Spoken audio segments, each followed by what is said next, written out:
Vamos orar mais uma vez.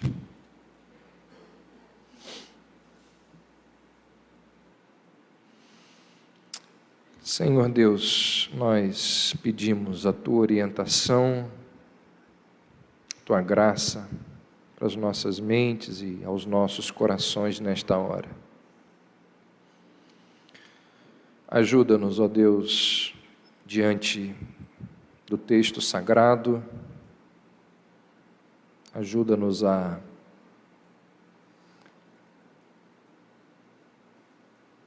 conseguirmos ouvir aquilo que o Senhor tem para nos dizer. Pedimos que a Tua palavra possa alcançar as nossas vidas, nos auxiliar, nos confrontar, abrir os nossos olhos. Ó Deus, só a Tua palavra é capaz de mudar os nossos hábitos. Somente a Tua palavra, pelo intermédio do Teu Santo Espírito, pode transformar as nossas vidas. E como nós precisamos, ó Deus, como nós precisamos de mudança, de crescimento, de santidade. A verdade é que muitos de nós nem sabemos que precisamos dessas mudanças. Que o Senhor abra, ó Deus, os nossos olhos. Que o Senhor transforme os nossos caminhos. E sabemos que isso só é possível através da Tua palavra, valiosa, poderosa. Então nós pedimos que o Senhor, então, trabalhe em nós, através da Tua palavra. É o que nós te pedimos, em nome de Jesus. Amém.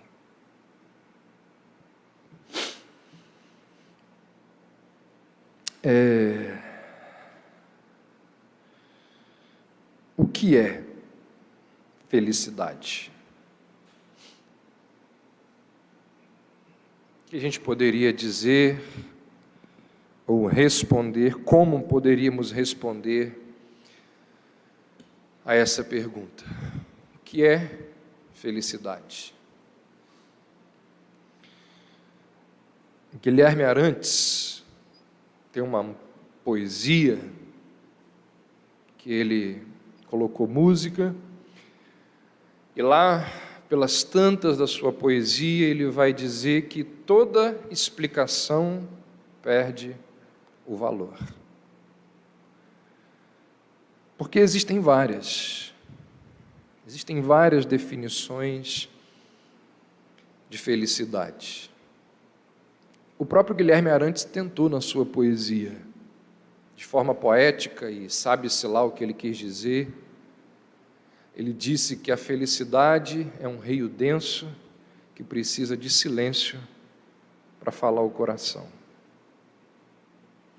Outros poetas também tentaram e têm tentado. A felicidade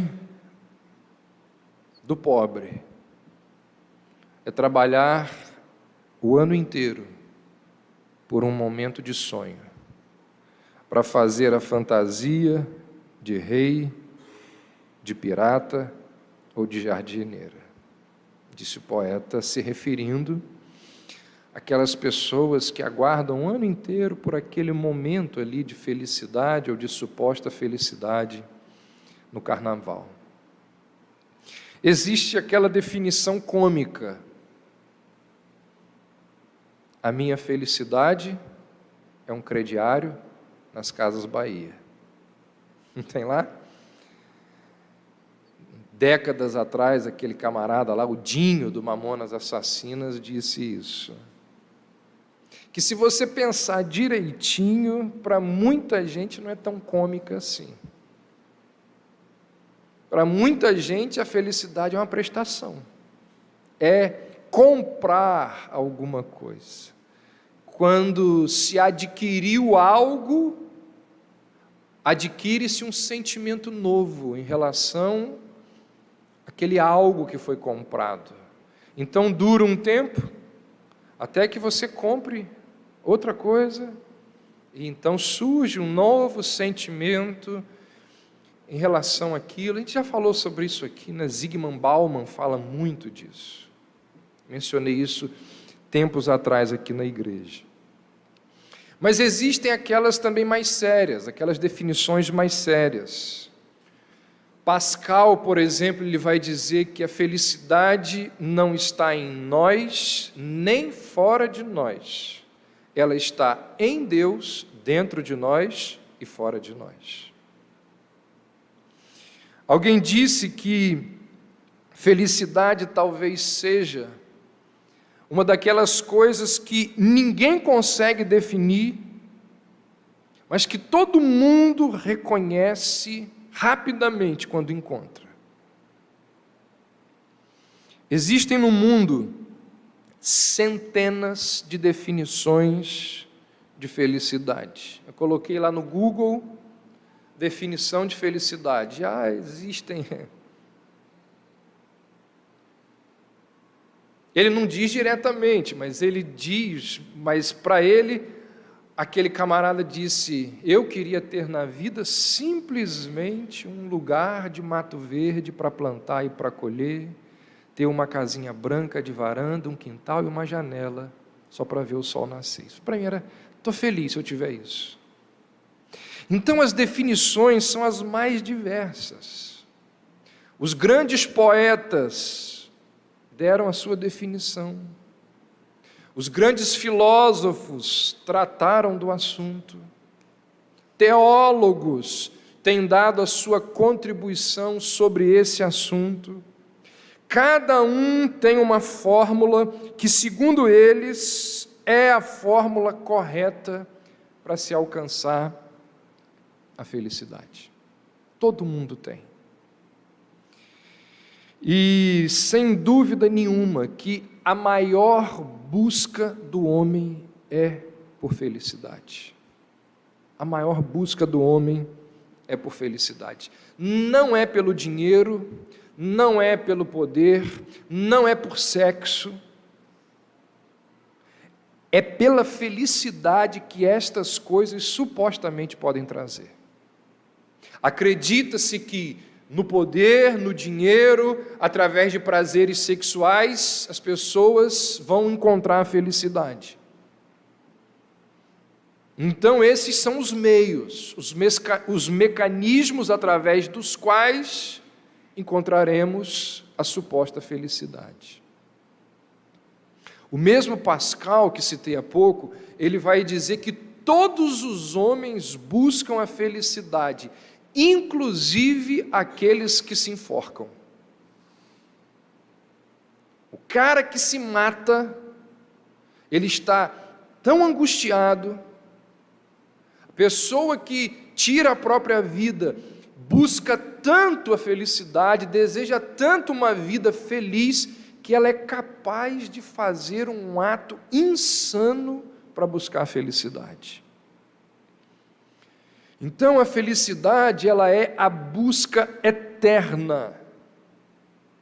É a busca não apenas eterna, mas universal, que ocupa a mente humana desde os primórdios da criação. As pessoas podem diferir em perspectivas políticas, religiosas, podem ter filosofias de vida diferentes, perfis psicológicos diferentes. As pessoas podem ser de culturas, de raças diferentes, mas todos, sem exceção, querem ser felizes. A felicidade é a meta do rico e do pobre, do erudito e do ignorante, do ateu e do crente, do ascético e do indulgente, todos buscam a felicidade. E é por causa da felicidade que os religiosos oram, que os trapaceiros trapaceiam, que os monopolistas monopolizam, que os caridosos entregam-se à caridade, que os bêbados bebem. É por causa da felicidade que os ladrões roubam. É por causa da felicidade que os penitentes se arrependem. Almejando a felicidade, uns se casam, outros permanecem solteiros, porque olham para o casamento e dizem: mas de jeito nenhum, eu quero ser feliz. Casar. É por causa da felicidade que outros se divorciam. Não aguento mais esse inferno crônico que é o meu casamento, eu quero ser feliz, e abandonam o casamento. Todos querem ser felizes. E em busca da felicidade, as pessoas se comportam da forma mais estranha. Por exemplo, tem gente que fica feliz quando está todo mundo feliz. Quando está todo mundo em casa feliz, a mãe, o pai ou alguém ali fica feliz. Tem gente, acredite você ou não, que fica feliz quando vê outros infelizes. É um sentimento estranho, mas existe gente assim, que é feliz ao ver a infelicidade do outro. Uns têm esperança de comprar felicidade, enquanto outros tentam usurpar a felicidade do próximo.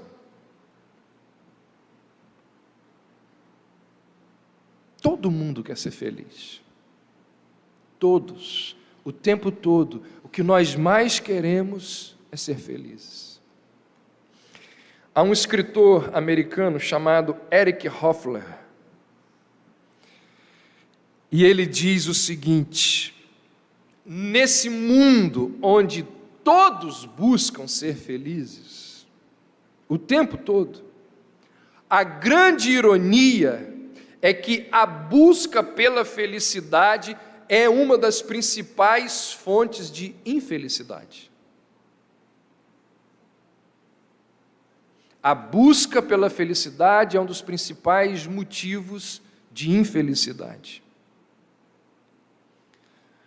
A perseguição à felicidade resulta numa tentativa caótica, absurda, infrutífera. O mundo busca freneticamente a felicidade, mas acha-se cada vez menos pessoas felizes. E a prova disso é que o número de antidepressivos vendidos nas farmácias cresce absurdamente. Se eu não me engano, os remédios mais vendidos no mundo são antidepressivos. Busca-se cada vez mais a felicidade e encontra-se cada vez menos a felicidade.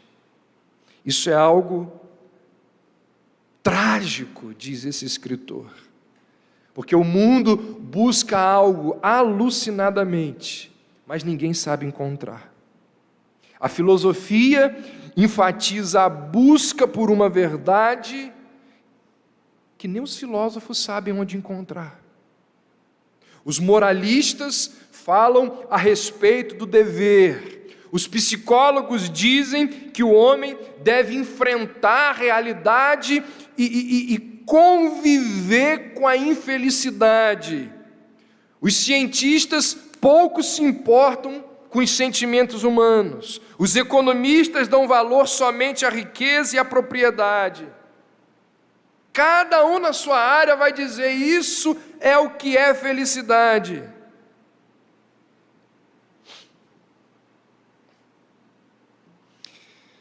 Talvez ninguém tenha buscado tanto a felicidade ou o sentido para a vida na história humana como um homem chamado Salomão. Estou observando que está todo mundo olhando bem para mim. Eu esqueci de entregar o esboço para vocês, né? Está aqui no meu gabinete. Alguém, por favor, me lembre quando eu chegar aqui. Pastor, o esboço. Normalmente quem faz isso é minha mãe, mas ela não está aí. Está ali xerocadinho para todo mundo. Eu esqueci, Geraldo. Fazer o quê, né? Mas voltando aqui. Não, agora deixa para lá, vai sair, vai ser pior. Eu estava dizendo que talvez ninguém tenha buscado tanto a felicidade quanto Salomão. Pensa ou lembra lá desse rei, da história desse homem. Talvez o rei mais magnífico que já viveu. Ele herda do seu pai um reino grandioso. Davi é aquele que transforma Israel num reino poderosíssimo. As nações ao redor de Israel durante o reinado de Davi temem Israel. Davi eleva Israel a uma potência. Salomão herda aquele reino e deixa esse reino ainda mais glorioso. Se alguém pudesse ser feliz de acordo com o padrão mundial, seria ele. Seria ele. Ele era nobre, nasceu na nobreza, filho do maior rei da história de Israel, da linhagem do Messias. Olha só, continua contando. Morava num palácio, localizado esse palácio na principal cidade do seu povo, Jerusalém, na cidade de Deus. A riqueza dele era tão imensurável, tão vasta, que o Antigo Testamento diz que a prata, durante o reinado de Salomão, era tão comum como as pedras. Tão rico era o reino de Salomão. Tinha as melhores comidas da época ao seu dispor. Tinha centenas de servos e mulheres ao seu dispor e ao seu prazer. E como a cereja do bolo, Deus dá a ele uma capacidade, uma inteligência inigualável, extremamente inteligente. Ele tinha tudo. Na avaliação mundial, ele teve tudo que uma pessoa precisa para ser feliz. Nobre, filho de rei, da linhagem do Messias, morava num palácio e tudo. Ele deveria ter sido um homem infinitamente feliz, e tudo que ele tem a dizer sobre isso é vaidade de vaidade. Todas essas coisas aqui, que vocês imaginam que vão trazer felicidade, eu tive tudo. E ao final de experimentar tudo isso, sabe qual é a conclusão? Futilidade. Nada de nada. Correr atrás do vento. Imagina Salomão nas academias da cidade, entrando nas academias e dizendo: vocês realmente acham que o corpo de vocês vai durar para sempre? E que a felicidade é ter um corpo escultural? Imagina Salomão entrando nos shoppings do nosso mundo e dizendo para as pessoas: bens materiais. Eu tive muitos, sobrando. E daí? Ele vai dizer o seguinte sobre bens materiais: só aumentaram o meu fardo. Sabia que ele diz isso? O acumular só aumentou o meu fardo. Salomão poderia dizer para os poderosos: vocês acham que o poder produz felicidade? Vocês são loucos, o poder só me trouxe dor de cabeça. O homem, diz Salomão, o homem se entrega a determinadas buscas, na esperança de encontrar algum sentido para a sua vida, naquelas coisas ali. No entanto, estas buscas, elas acabam por se revelar infindáveis, porque todas estas coisas são incapazes de saciar o vazio da nossa alma. Nós nos entregamos a buscas, uma atrás da outra, acreditando que no momento em que tivermos aquilo, seremos felizes. Salomão diz, então: todos os rios vão para o mar, no entanto, o mar nunca se enche. Ainda que sempre corram para lá voltam a correr. Todas as coisas trazem canseira, o homem não é capaz de descrevê-las, os olhos nunca se saciam de ver, nem os ouvidos de ouvir. Gente, o que Salomão está dizendo? Ele está dizendo que quanto mais temos, mais desejamos. Quanto mais alcançamos, mais longe queremos chegar. Nós nunca nos encontramos numa posição saudável, de equilíbrio, na qual nós afirmemos a nós mesmos: chega. A gente nunca chega num momento em que nós dizemos assim: o que eu tenho já me basta. Eu sou feliz e eu estou satisfeito com aquilo que eu já alcancei.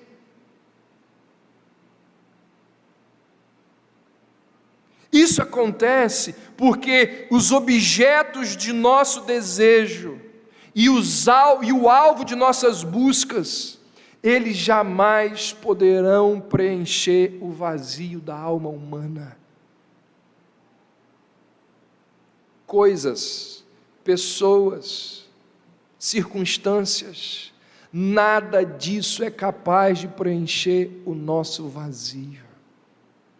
Salomão vai dizer, no seu livro que questiona todas estas coisas: Deus colocou a eternidade no coração do homem. Coisas que não são eternas não podem preencher aquilo que é eterno. O único capaz de preencher a eternidade é o Pai da eternidade. E aí então nós nos dedicamos nessas buscas, nós queremos conquistar uma determinada série de coisas, achamos que aquele estilo de vida há de nos trazer felicidade. E quando a gente consegue algo, quando a gente consegue aquele estilo de vida, a gente percebe que aquilo também não foi capaz de preencher o nosso vazio. É o que Salomão está dizendo. E o que Salomão diz se ecoa ao longo da história, em todas as culturas, em todos os povos.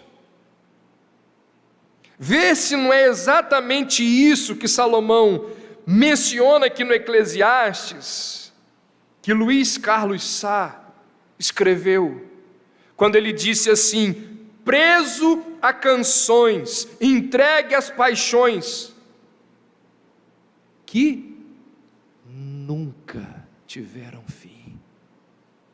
Nunca tiveram fim.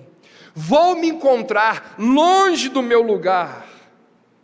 Eu, caçador de mim. Ele está procurando até hoje. E por que essa canção é um sucesso? Porque todo mundo se vê aqui. Porque todo mundo se encaixa aqui. Longe se vai, sonhando demais, mas onde se chega assim? Vou descobrir o que me faz sentir, eu, caçador de mim. O que Salomão estava apontando, e que vai ficar muito evidente no Novo Testamento, é a verdade de que, conquanto sejam boas, as coisas físicas, elas não podem tocar na nossa alma. Perceba, Salomão não nega que as coisas físicas são boas. A Bíblia não nega que as coisas físicas são boas. O que acontece é que elas não podem suprir uma carência que somente as coisas espirituais são capazes de suprir.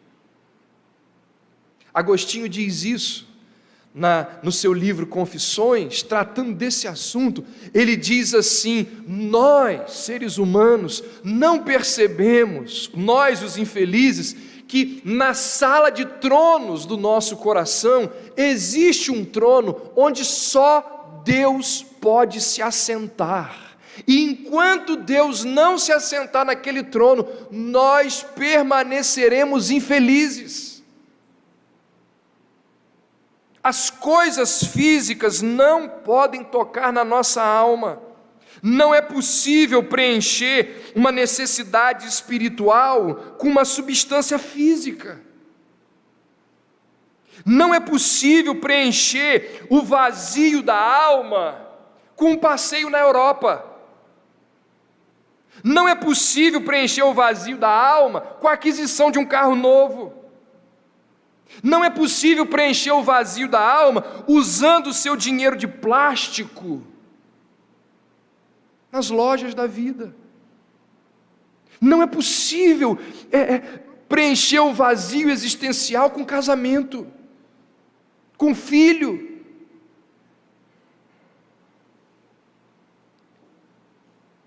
Pensa no seguinte: quando você está com fome,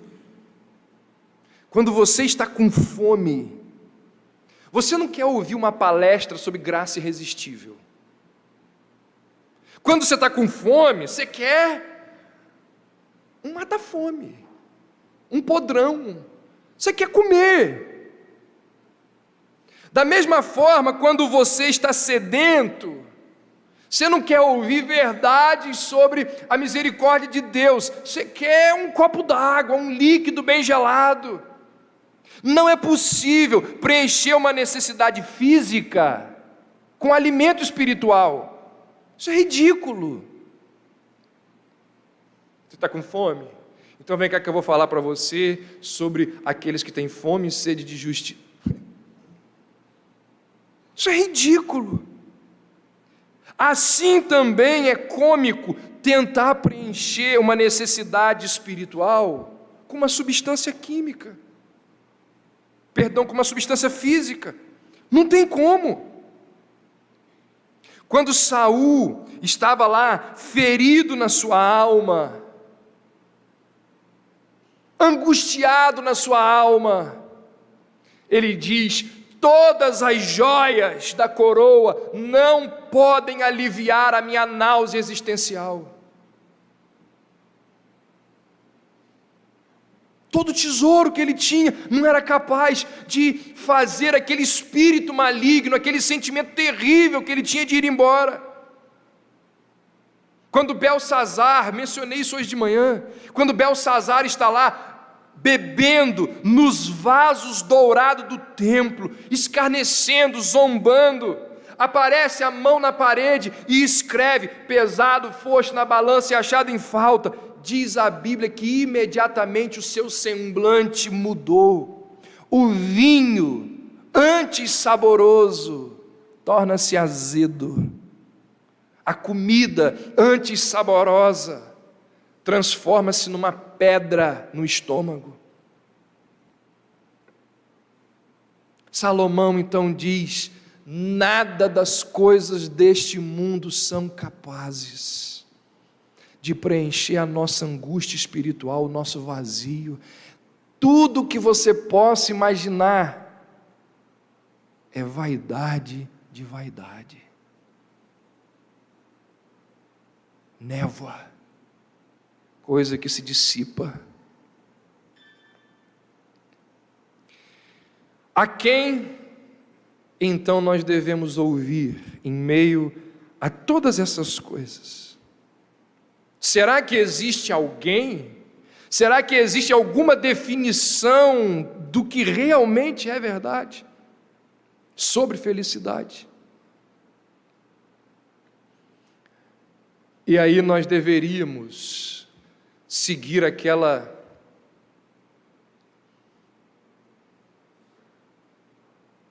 linha de raciocínio de Lewis.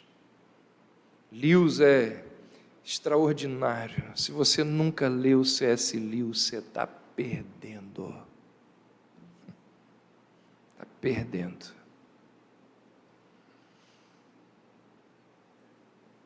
Fica lendo as fofocas lá no seu grupo do WhatsApp. 40 minutos por dia lendo fofoca em WhatsApp, Facebook, vendo a vida dos outros no Instagram. Cheio de gente boa, livro bom para você ler, preencher sua alma. Aí sofre, né? Há quanto tempo que eu falo isso aqui na igreja? Ó? Aí não ouve, fica dando cabeçada aí na vida. Lewis vai dizer assim: se você quer que o carro funcione corretamente, você precisa ler o manual do fabricante. Quem criou o carro sabe como o carro funciona. E aí ele vai dizer: quem nos criou sabe como nós funcionamos. E para funcionarmos de forma saudável e correta, nós precisamos ler o manual do fabricante. Então, ao que parece, aqui nós temos definição, a definição do que é felicidade. Em meio a tantas definições, em meio a tanta infelicidade, a quem nós deveríamos ouvir? Agora a gente vai para o texto. Tudo que eu falei foi a introdução, a gente vai começar a pensar. Vamos começar a olhar para o texto agora. Lucas 6, verso 20. Então, olhando ele para os seus discípulos, lhes disse: bem-aventurados sois vós, os pobres, porque vosso é o reino de Deus. Bem-aventurados vós, os que agora tendes fome, porque sereis fartos. Bem-aventurados vós, os que agora chorais, porque haveis de rir. Bem-aventurados sois quando os homens vos odiarem, e quando vos expulsarem da sua companhia, vos injuriarem e rejeitarem o vosso nome como indigno por causa do Filho do Homem. Regozijai-vos naquele dia e exultai, porque grande é o vosso galardão no céu, pois dessa forma procederam seus pais com os profetas. Quem é o bem-aventurado mencionado por Jesus? Nas próximas semanas, nós vamos analisar cada uma das bem-aventuranças.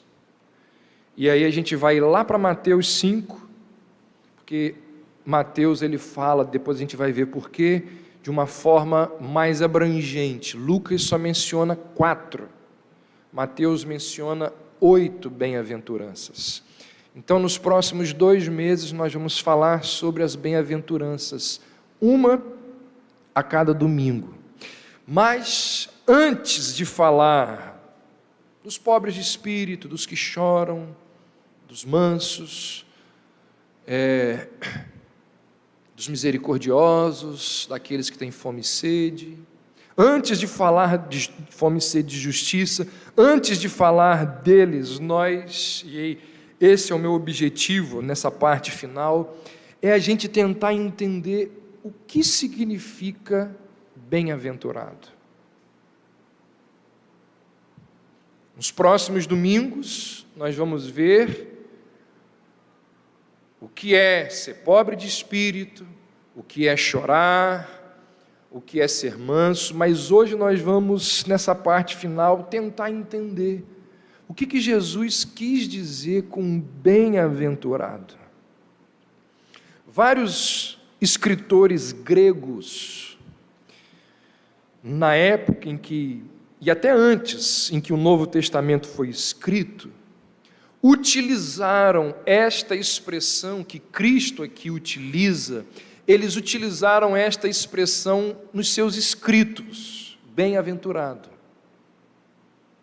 Homero, por exemplo, ele usou essa expressão para descrever um homem rico que estava satisfeito com tudo o que tinha. Então, nos seus escritos, ele vai dizer que o bem-aventurado é aquele homem rico que tem tudo o que deseja. Platão vai dizer que o bem-aventurado é um homem próspero. Hesíodo, um outro grego famoso, usou para falar dos deuses gregos como sendo abençoados em si mesmos, ou seja, eles estavam felizes com a condição deles, porque eles não eram afetados pelo mundo dos homens, que estavam sujeitos à pobreza, à fraqueza e à morte. Então, bem-aventurados são os deuses, que não têm nenhuma interferência do mundo humano. Isso é o que a cultura de Jesus, a cultura grega fala sobre a expressão bem-aventurado. E nós sabemos que o Novo Testamento usou essa língua para se comunicar. Alguns teólogos também têm tentado dar a sua definição para ajudar a igreja a entender o que significa bem-aventurado. Por exemplo, Martin Lloyd Jones, ele tem um livro, eu acho que nem é mais publicado pela Fiel, mas um livro excelente que fala de estudos no Sermão do Monte. Ele diz assim: o homem bem-aventurado é o tipo de homem que deveria ser admirado e imitado, pois somente ele é o homem verdadeiramente feliz. Então é aquele camarada que todo mundo olha e deseja ser como ele. John MacArthur vai dizer: bem-aventurado significa feliz, não num sentido superficial de bem-estar, baseado nas circunstâncias, mas uma experiência sobrenatural, profunda, de contentamento, baseado no fato de que a vida da pessoa está correta com Deus. Um dos maiores expositores bíblicos da atualidade, chamado D.A. Carson, ele vai dizer: ser bem-aventurado significa ter a aprovação de Deus. Ele é sucinto e direto. Bem-aventurado é a pessoa que recebeu a aprovação de Deus, que é aprovado por Deus na sua conduta. Esse é feliz. E não está na altura desses que eu mencionei, mas eu gosto muito dessa definição dele. Philip Yancey vai dizer assim: bem-aventurado significa sortudos em nossa cultura, porque é o tipo de felicidade que você não pode merecer, ou conquistar, ou trabalhar para obter por si mesmo. Então, o bem-aventurado aqui não é aquele que faz alguma coisa para receber em troca. Então, a ideia é que ser bem-aventurado não é algo que você consegue, não é algo que você faz por merecer. O bem-aventurado, ele é simplesmente um recipiente privilegiado, é alguém que foi afortunado com o favor de Deus. E isso nos lembra de algo muito importante, que a palavra bem-aventurado, ela é indicativa de caráter. Tem a ver com o nosso caráter. Não é por acaso que, ao longo do Novo Testamento, a palavra é usada para descrever os crentes. Nunca, em momento algum, em lugar nenhum, em hipótese alguma, essa expressão está relacionada aos incrédulos. Você não encontra essa expressão bem-aventurado para um incrédulo.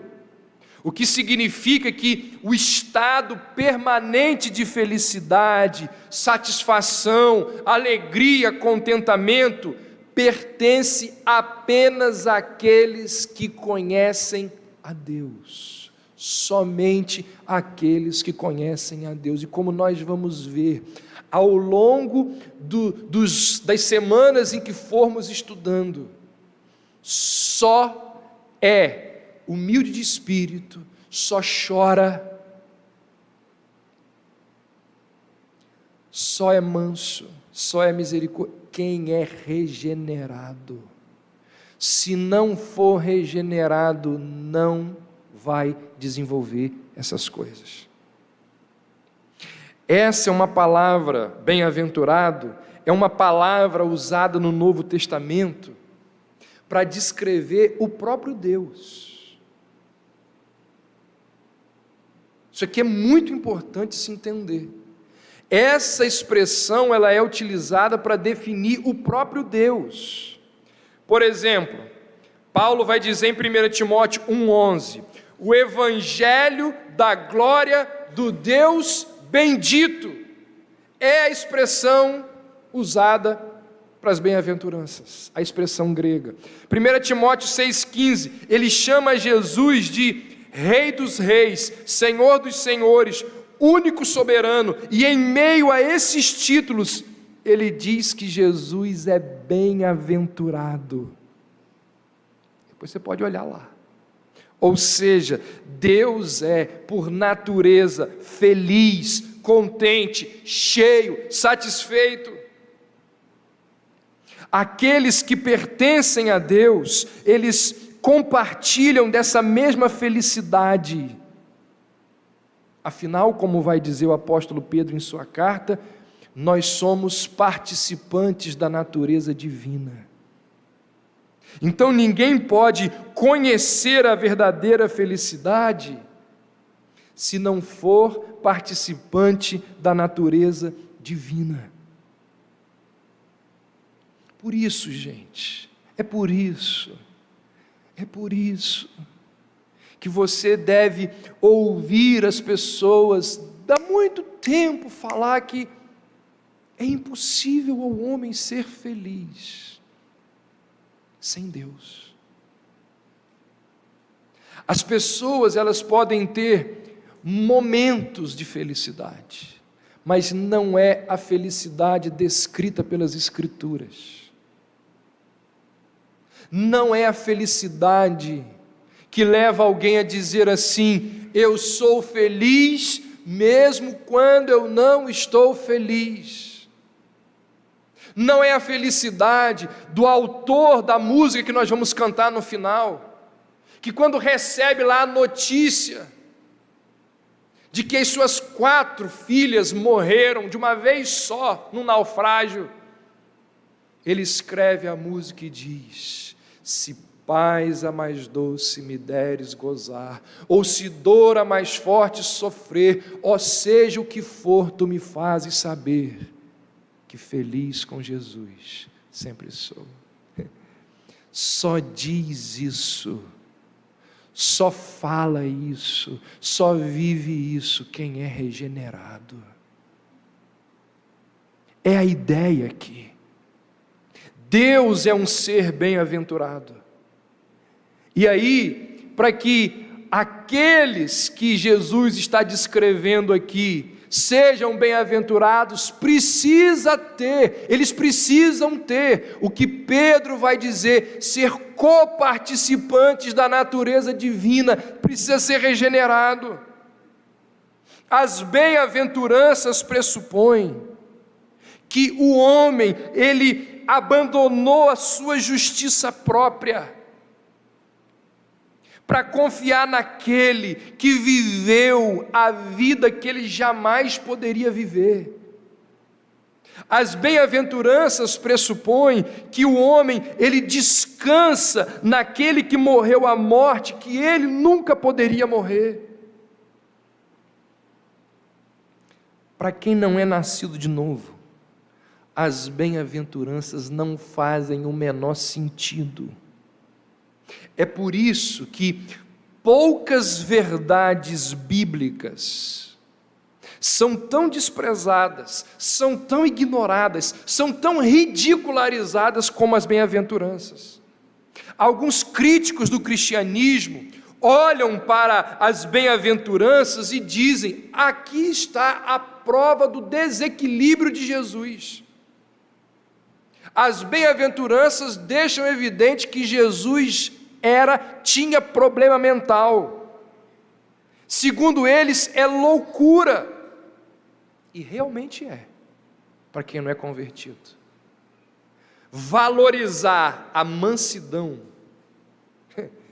Gente, quando nós formos estudar, bem-aventurados os mansos.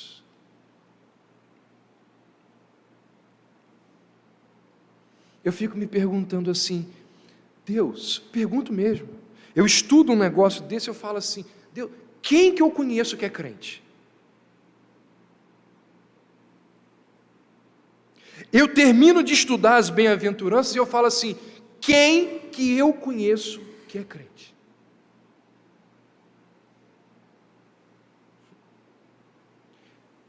Porque isso aqui é uma doideira. Mas Jesus diz assim, quem viver de acordo com esses padrões, será feliz. Quem seguir essas orientações, viverá feliz.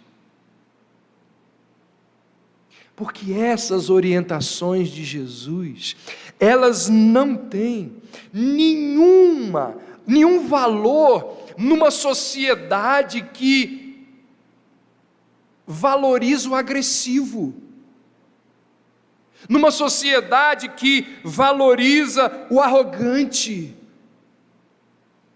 o pedante. Essas coisas aqui, essas descrições de Jesus da pessoa feliz, não tem valor nenhum na sociedade que nós vivemos.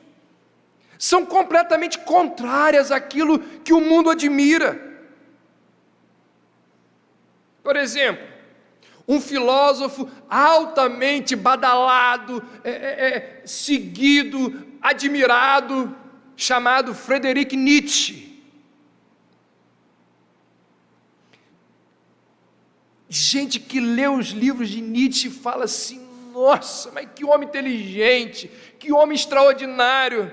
Nietzsche diz assim, bom é tudo que eleva o sentimento de poder, a força de vontade, o poder propriamente dito do homem, e mal é tudo aquilo que procede da fraqueza.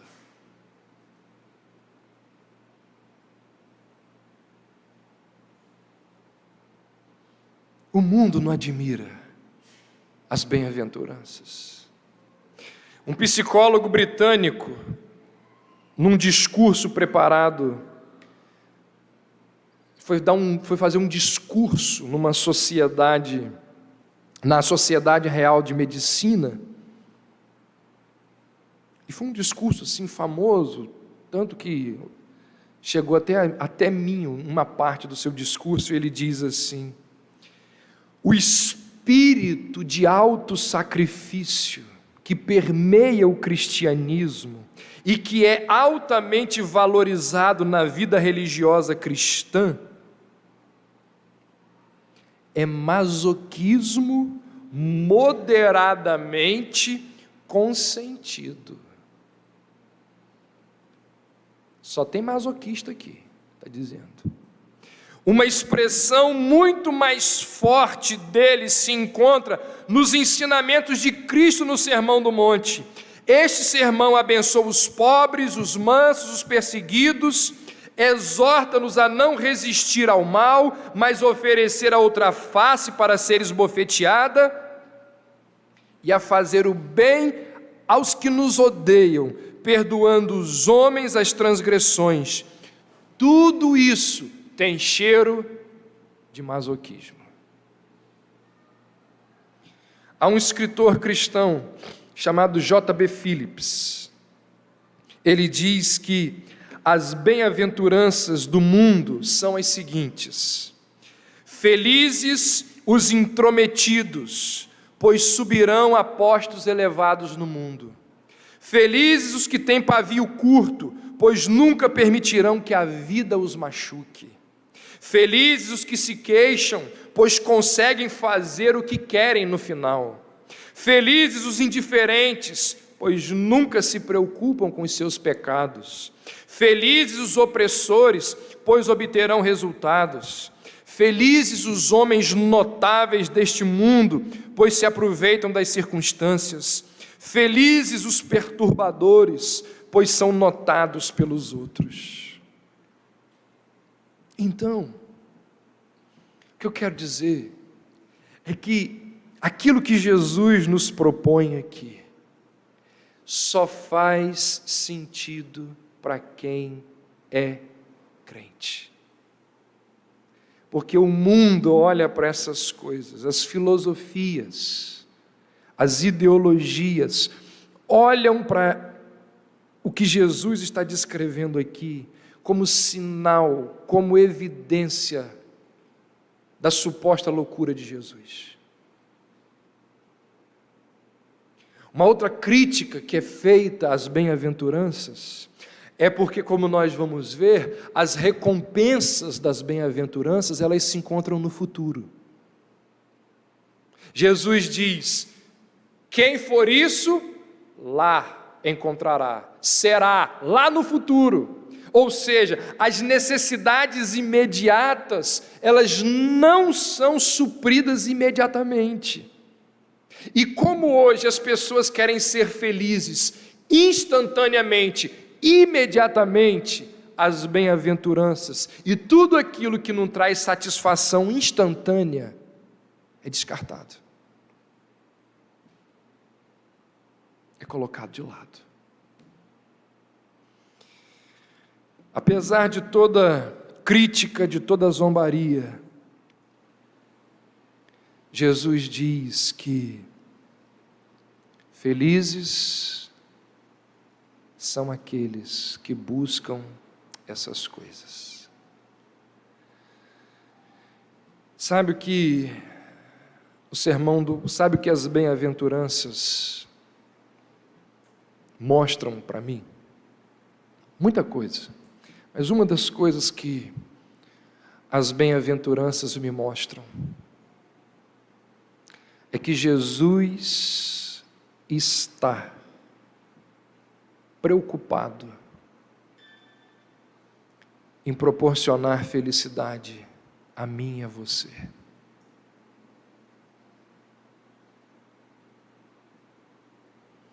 No início do seu principal e maior sermão, qual é o tema que ele trata?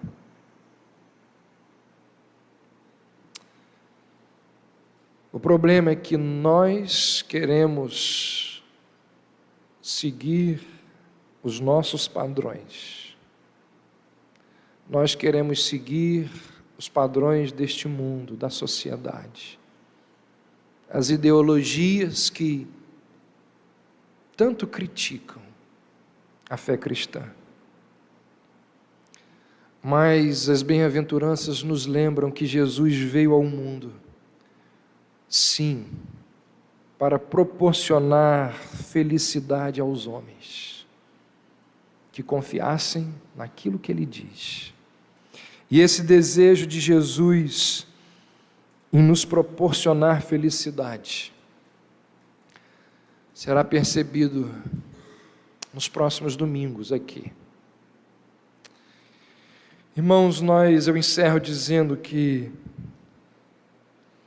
nós vivemos num mundo de pessoas infelizes. A maior parte das pessoas são infelizes. Se a gente pudesse fazer uma enquete, perguntar-se assim: você é feliz? Nós veríamos que a maior parte das pessoas não são felizes.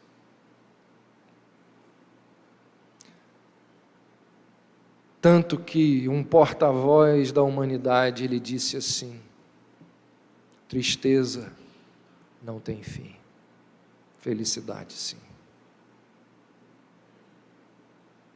A maior parte das pessoas que nós conhecemos não são felizes. Vou adicionar uma afirmação a esta: grande parte das pessoas que fazem parte das igrejas não são felizes. Gente convertida, gente regenerada, mas infeliz, triste, cabisbaixa, vive infeliz. Não foi para isso que Deus nos salvou. Há pouco tempo eu preguei aqui sobre alegria. O Novo Testamento está repleto de ensinamentos que se traduzem naquilo que Paulo diz: alegrai-vos sempre. Alguém já disse aí, mas a nossa alegria ela deve ser no Senhor. Mas nós queremos ser felizes nos nossos hobbies, esquecendo do Senhor. Queremos ser felizes com as nossas famílias, nos esquecendo do Senhor. Nós queremos ser felizes, e aqui eu poderia dizer um monte de coisa, esquecendo do Senhor. Isso não existe. Por isso que tem um monte de crente triste, infeliz.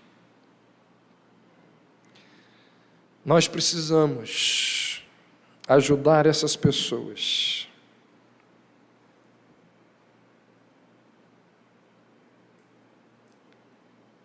Agora,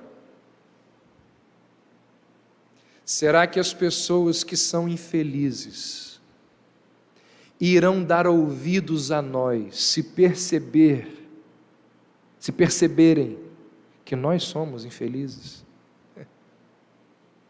Você vai tentar ajudar alguém infeliz, mas você é infeliz. Como que você vai ajudar? Por isso que a gente precisa estudar, aprender e, acima de tudo, viver essas verdades ensinadas por Jesus. Que Deus nos abençoe e que Deus use essas reflexões nas bem-aventuranças para nos convencer. Porque, como disse Pascal, a felicidade não está em nós, nem fora de nós. Ela está em Deus, dentro de nós e fora de nós. Vamos orar? Senhor Deus,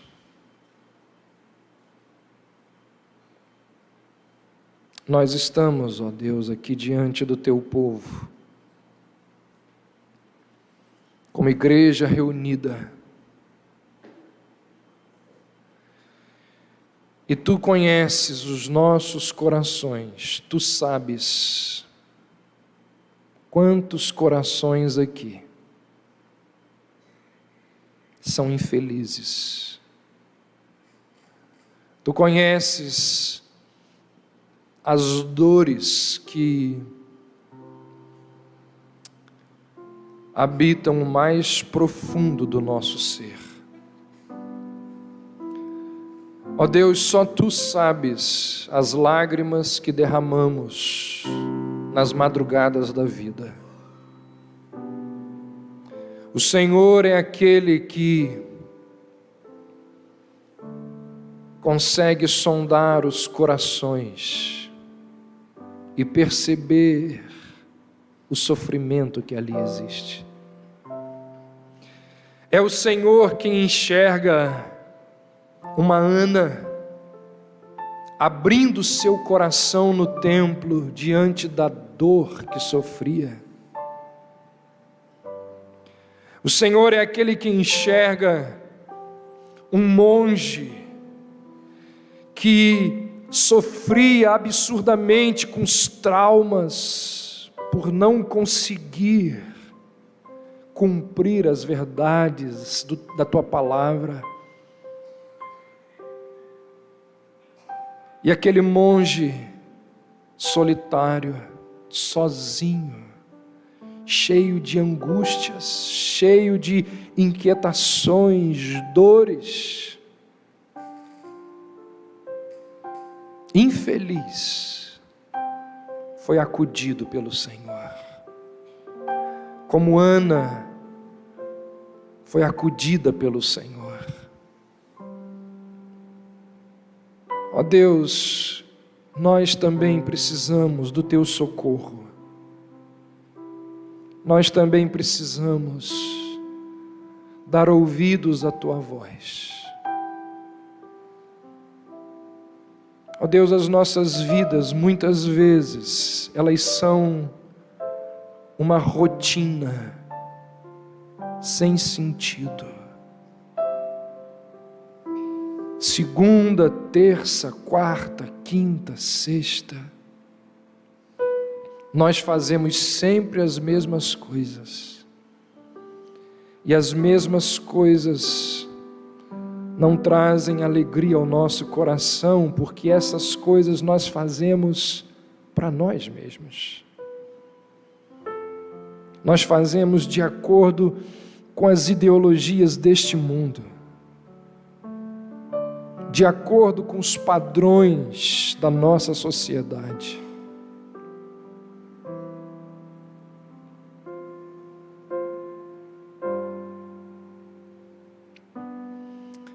Senhor, envie o Teu Santo Espírito a nos convencer. Ah, Senhor, se o enviasses o Teu Espírito com poder e graça em nosso meio, para que genuinamente vivêssemos aquilo que o Senhor nos diz, aquilo que o Senhor nos ordena.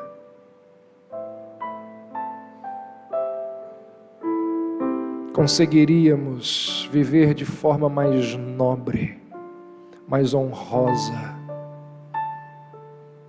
Seríamos felizes, mesmo em meio às circunstâncias infelizes. Que assim, ó Deus, o Senhor nos conduza nos próximos domingos e que o estudo das bem-aventuranças nos ajude a revermos conceitos e valores, a repensarmos os nossos hábitos, os nossos caminhos, e desta forma nos dobrarmos, nos rendermos, nos arrependermos diante do Senhor. Que assim seja, em nome de Jesus.